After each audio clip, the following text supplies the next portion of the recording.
حضرت ابراہیم علیہ السلام جناب محمد رسول اللہ صلی اللہ علیہ وآلہ وسلم اور تمام بڑے انبیاء کے جد اعلیٰ ہیں، اسی لیے آپ کو ابو الانبیاء یعنی نبیوں کا باپ بھی کہتے ہیں۔ آپ عراق کے شہر میں پیدا ہوئے جو دریائے فرات کے کنارے واقع تھا۔ حضرت ابراہیم علیہ السلام نے لوگوں کو بتوں کی پوجا کرنے سے منع کیا اور دین حنیف یعنی اسلام کو دنیا کے سامنے پیش کیا، جسے آپ کے بعد تمام نبیوں نے پھیلایا۔ جناب اسماعیل علیہ السلام اور جناب اسحاق علیہ السلام آپ کے بیٹے اور مشہور نبی تھے۔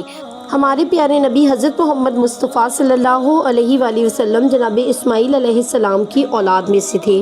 نمرود بن کنعان حضرت ابراہیم علیہ السلام کے دور میں بابل کا بادشاہ تھا۔ مفسرین کا بیان ہے کہ نمرود بن کنعان بڑا جابر بادشاہ تھا۔